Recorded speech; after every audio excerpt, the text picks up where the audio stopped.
Consider the following statements. కింది ప్రకటనలు పరిగణించండి. మన కోసం 3 స్టేట్మెంట్స్ ఇచ్చారు. ఏమడుగుతున్నారు? Which of the given criteria is not a qualification for appointment of a high court judge. ఒకళ్ళని ఏదైనా ఒక హైకోర్టు న్యాయమూర్తిగా నియమించడానికి అర్హత కానిదేది ఇందులో అని అడుగుతున్నారు. ఫస్ట్ది, he should have held judicial office in India for 10 years. అతను 10 సంవత్సరాల పాటు భారతదేశంలో న్యాయపరమైన పదవిని కలిగి ఉండాలి. So he should be like a judicial officer. So he or she should be a judicial officer in the territory of India for at least 10 years. భారతదేశ భూభాగంలో ఎక్కడొక్కడ చోట ఒక న్యాయ అధికారిగా ఉండాలి కనీసం ఒక 10 సంవత్సరాల పాటు. సో ఎస్, ఇది కరెక్ట్ స్టేట్మెంటే.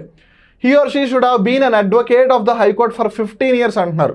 ఒక హైకోర్టులో అడ్వకేట్గా ప్రాక్టీస్ చేసినట్టు ఒక 10 ఏళ్ల పాటు ఉంటే చాలు, 15 ఏళ్ళు ఉండాల్సిన అవసరం లేదు. సో ఒకవేళ 10 years అని ఉంటే ఇట్స్ ఫైన్, బట్ ఇక్కడ 15 years అన్నారు. సో ఇది తప్పు. He should be a distinguished jurist అని అంటున్నారు. అతను విశిష్ట న్యాయ నిపుణుడై ఉండాలి అని అంటున్నారు.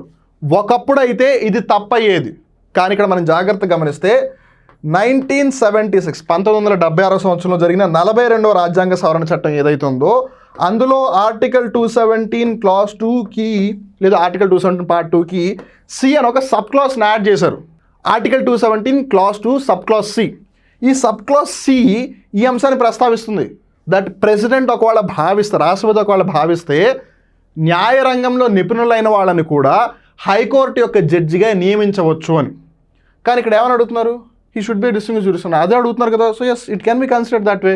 హైకోర్టు జడ్జి అవ్వడానికి సంబంధించి ఏదైతే క్వాలిఫికేషన్ కాదు అంటున్నారు, it can be a qualification, why not? So అందుకని 1, 3 కరెక్టు, 2, 1 తప్పు.